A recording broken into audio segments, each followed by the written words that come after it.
मैनपुरी में सपा प्रत्याशी डिंपल यादव अपना वोट डालने के बाद मैनपुरी पहुंची, जहां उन्होंने बीजेपी पर जमकर निशाना साधा।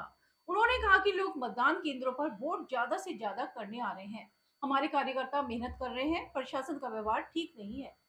मैनपुरी पहुंची डिंपल यादव ने बड़े ही तीखे अंदाज में बोलते हुए बहुत कुछ कह दिया। उन्होंने कहा कि ये सभी असुर प्रवृत्ति के लोग हैं। लोकतंत्र को समाप्त करने की साजिश है, कहीं न कहीं संविधान को समाप्त करने की साजिश है। वहीं मैं समझती हूं कि सभी समाज और वर्ग के लोग वोट करने सामने आ गए हैं और इस बार तीसरे चरण का मतदान खत्म होते ही भारतीय जनता पार्टी साफ हो जाएगी। उनकी बौखलाहट से हमारी बम्पर जीत होने जा रही है। यह लोग अलग अलग प्रवृत्ति के लोग हैं और सिर्फ वोट बटोरने के लिए कार्य करते हैं। मैं समझती हूँ कि लोग आ रहे हैं मतदान करने के लिए, पर कहीं कहीं पे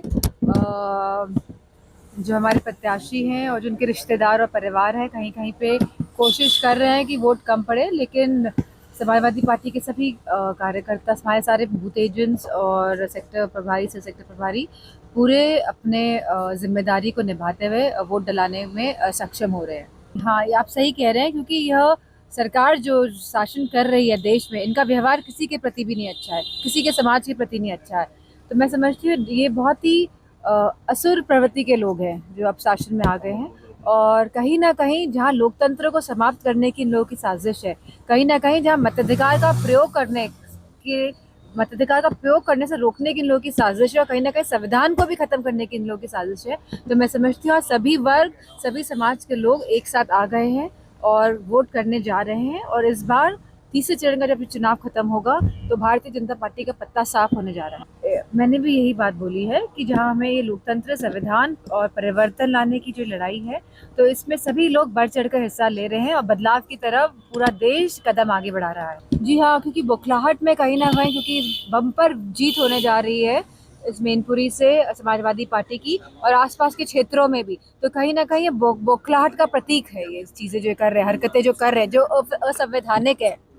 तो मैं समझती हूँ, क्योंकि जो भी राम को मानता होगा, तो मेरा ये सोचना है कि वो सबको सम्मान देने का काम करता होगा, कहीं ना कहीं मुद्दे सबको न्याय देने की बात करता होगा, जो भी भगवान राम को मानते हैं, और उनके हृदय में करुणा का भाव होगा।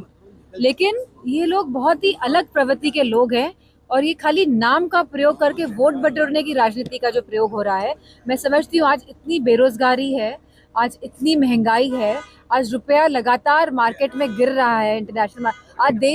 आज हमारे देश के ऊपर जो कर्ज है वो लगातार बढ़ रहा है, और जहाँ ये कुछ पूंजीपतियों की सहायता कर रहे हैं, वहीं आज हमारा किसान मर रहा है, आज परेशान है।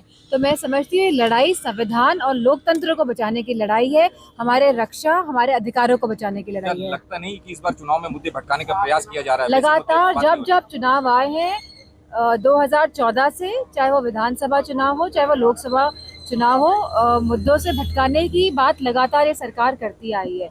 लेकिन आज क्योंकि सभी वर्ग और सभी समाज के लोग आज कहीं ना कहीं आहत महसूस कर रहे हैं, कहीं ना कहीं उपेक्षित महसूस कर रहे हैं, कहीं ना कहीं सभी पे दबाव की राजनीति का प्रयोग हो रहा है, क्योंकि कोई समाज और कोई वर्ग बच नहीं रहा है इससे। तो मैं समझती हूँ लोग बदलाव के लिए और लोकतंत्र को स्थापित करने के लिए इस बार बदलाव की राजनीति के लिए वोट करने जाएंगे।